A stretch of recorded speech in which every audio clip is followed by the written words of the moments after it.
ਅਗਲੀ ਖਬਰ ਵੱਲ ਚਲੀਏ। ਅੱਜ federal reserve board interest rate ਹੋਰ ਕੱਟ ਕਰ ਸਕਦਾ ਹੈ, ਕੁਆਟਰ ਬੇਸਿਸ ਪੁਆਇੰਟ। ਅੱਜ ਮੀਟਿੰਗ ਹੋਣੀ ਹੈ ਫੈਡਰਲ ਰਿਜ਼ਰਵ ਬੋਰਡ ਦੀ ਤੇ ਕੈਂਸਸ ਸਿਟੀ ਦੇ ਫੈਡਰਲ ਪ੍ਰੈਜ਼ੀਡੈਂਟ ਐਸਥਰ ਜਾਰਜ ਆ, ਉਹਨਾਂ ਨੇ CNBC ਨੂੰ ਦੱਸਿਆ ਵੀ ਮੈਨੂੰ ਲੱਗਦਾ ਵੀ 100% ਕੁਆਟਰ ਬੇਸਿਸ ਪੁਆਇੰਟ ਕੱਟ ਹੋਣਗੇ। ਈਵਨ ਦੋ ਇਨਫਲੇਸ਼ਨ ਹਜੇ ਟਾਰਗੇਟ ਲੈਵਲ ਤੋਂ ਉੱਪਰ ਹੈਗੀ ਆ, ਇਕਨੋਮੀ 3% ਦੇ ਹਿਸਾਬ ਦੇ ਨਾਲ ਉੱਪਰ ਜਾ ਰਹੀ ਹੈਗੀ ਆ। ਤੇ ਅੱਜ ਹੀ ਮੀਟਿੰਗ ਦੇ ਵਿੱਚ ਇਹ ਵੀ ਡਿਸਾਈਡ ਕੀਤਾ ਜਾਊਗਾ ਕਿ ਆਉਣ ਵਾਲੇ ਸਾਲ ਦੇ ਵਿੱਚ ਕੋਈ ਕੱਟ ਹੋਊਗਾ ਜਾਂ ਨਹੀਂ, ਉਹ ਇੰਡੀਕੇਸ਼ਨ ਦਿੱਤੀ ਜਾਊਗੀ। ਜੇ ਅੱਜ ਕੁਆਟਰ ਬੇਸਿਸ ਪੁਆਇੰਟ ਕੱਟ ਹੁੰਦਾ ਹੈ ਇੰਟਰਸਟ ਰੇਟ ਤੇ ਫਿਰ ਇਹ 4.5% ਤੋਂ ਘਟ ਕੇ 4.25% ਤੇ ਆ ਜਾਊਗਾ। ਇਹਦਾ ਮਤਲਬ ਇਹ ਨਹੀਂ ਵੀ ਤੁਹਾਨੂੰ ਜਿਹੜਾ 30 ਈਅਰ ਲੋਨ 4.25 ਤੇ ਮਿਲੂਗਾ, ਪਰ ਇਹ ਜਿਹੜਾ ਬੈਂਕਾਂ ਨੂੰ ਆ ਉਹ ਜਿਹੜਾ ਇੰਟਰਸਟ ਰੇਟ ਆ ਬੈਂਕਾਂ ਨੂੰ ਲੋਨ, ਬੈਂਕਾਂ ਨੇ ਜਦੋਂ ਤੁਹਾਨੂੰ ਦੇਣਾ ਆ ਉਹ ਕਿੱਥੇ ਕਿ ਜਾਂਦਾ ਆ, ਸੋ ਉਹਦੇ ਤੇ ਵੀ ਜ਼ਰੂਰ ਥੋੜਾ ਬਹੁਤਾ ਫਰਕ ਪਊਗਾ। ਸੋ 93% ਆਮ ਲੋਕ ਜਿਨ੍ਹਾਂ ਨੂੰ ਸਰਵੇ ਕੀਤਾ ਗਿਆ CNBC ਵੱਲੋਂ, ਉਹਨਾਂ ਨੇ ਇਹ ਕਿਹਾ ਵੀ ਕੱਟ ਹੋਊਗਾ।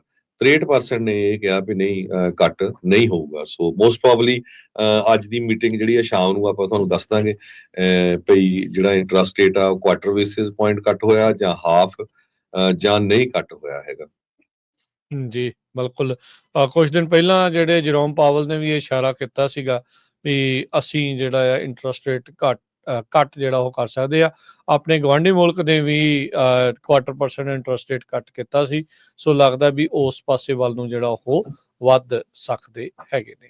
ਅਗਲੀ ਖਬਰ ਵੱਲ ਚਲੀਏ। ਅੱਜ federal reserve board interest rate ਹੋਰ ਕੱਟ ਕਰ ਸਕਦਾ ਹੈ, ਕੁਆਟਰ ਬੇਸਿਸ ਪੁਆਇੰਟ। ਅੱਜ ਮੀਟਿੰਗ ਹੋਣੀ ਹੈ ਫੈਡਰਲ ਰਿਜ਼ਰਵ ਬੋਰਡ ਦੀ ਤੇ ਕੈਂਸਸ ਸਿਟੀ ਦੇ ਫੈਡਰਲ ਪ੍ਰੈਜ਼ੀਡੈਂਟ ਐਸਥਰ ਜਾਰਜ ਆ, ਉਹਨਾਂ ਨੇ CNBC ਨੂੰ ਦੱਸਿਆ ਵੀ ਮੈਨੂੰ ਲੱਗਦਾ ਵੀ 100% ਕੁਆਟਰ ਬੇਸਿਸ ਪੁਆਇੰਟ ਕੱਟ ਹੋਣਗੇ। ਈਵਨ ਦੋ ਇਨਫਲੇਸ਼ਨ ਹਜੇ ਟਾਰਗੇਟ ਲੈਵਲ ਤੋਂ ਉੱਪਰ ਹੈਗੀ ਆ, ਇਕਨੋਮੀ 3% ਦੇ ਹਿਸਾਬ ਦੇ ਨਾਲ ਉੱਪਰ ਜਾ ਰਹੀ ਹੈਗੀ ਆ। ਤੇ ਅੱਜ ਹੀ ਮੀਟਿੰਗ ਦੇ ਵਿੱਚ ਇਹ ਵੀ ਡਿਸਾਈਡ ਕੀਤਾ ਜਾਊਗਾ ਕਿ ਆਉਣ ਵਾਲੇ ਸਾਲ ਦੇ ਵਿੱਚ ਕੋਈ ਕੱਟ ਹੋਊਗਾ ਜਾਂ ਨਹੀਂ, ਉਹ ਇੰਡੀਕੇਸ਼ਨ ਦਿੱਤੀ ਜਾਊਗੀ। ਜੇ ਅੱਜ ਕੁਆਟਰ ਬੇਸਿਸ ਪੁਆਇੰਟ ਕੱਟ ਹੁੰਦਾ ਹੈ ਇੰਟਰਸਟ ਰੇਟ ਤੇ ਫਿਰ ਇਹ 4.5% ਤੋਂ ਘਟ ਕੇ 4.25% ਤੇ ਆ ਜਾਊਗਾ। ਇਹਦਾ ਮਤਲਬ ਇਹ ਨਹੀਂ ਵੀ ਤੁਹਾਨੂੰ ਜਿਹੜਾ 30 ਈਅਰ ਲੋਨ 4.25 ਤੇ ਮਿਲੂਗਾ, ਪਰ ਇਹ ਜਿਹੜਾ ਬੈਂਕਾਂ ਨੂੰ ਆ ਉਹ ਜਿਹੜਾ ਇੰਟਰਸਟ ਰੇਟ ਆ ਬੈਂਕਾਂ ਨੂੰ ਲੋਨ, ਬੈਂਕਾਂ ਨੇ ਜਦੋਂ ਤੁਹਾਨੂੰ ਦੇਣਾ ਆ ਉਹ ਕਿੱਥੇ ਕਿ ਜਾਂਦਾ ਆ, ਸੋ ਉਹਦੇ ਤੇ ਵੀ ਜ਼ਰੂਰ ਥੋੜਾ ਬਹੁਤਾ ਫਰਕ ਪਊਗਾ। ਸੋ 93% ਆਮ ਲੋਕ ਜਿਨ੍ਹਾਂ ਨੂੰ ਸਰਵੇ ਕੀਤਾ ਗਿਆ CNBC ਵੱਲੋਂ, ਉਹਨਾਂ ਨੇ ਇਹ ਕਿਹਾ ਵੀ ਕੱਟ ਹੋਊਗਾ। 63% ਨੇ ਇਹ ਕਿਹਾ ਵੀ ਨਹੀਂ, ਕੱਟ ਨਹੀਂ ਹੋਊਗਾ। ਸੋ ਮੋਸਟ ਪ੍ਰੋਬਬਲੀ ਅੱਜ ਦੀ ਮੀਟਿੰਗ ਜਿਹੜੀ ਆ ਸ਼ਾਮ ਨੂੰ ਆਪਾਂ ਤੁਹਾਨੂੰ ਦੱਸ ਦਾਂਗੇ ਭਈ ਜਿਹੜਾ ਇੰਟਰਸਟ ਰੇਟ ਆ ਕੁਆਟਰ ਬੇਸਿਸ ਪੁਆਇੰਟ ਕੱਟ ਹੋਇਆ ਜਾਂ ਹਾਫ ਜਾਂ ਨਹੀਂ ਕੱਟ ਹੋਇਆ ਹੈਗਾ। ਜੀ, ਬਿਲਕੁਲ।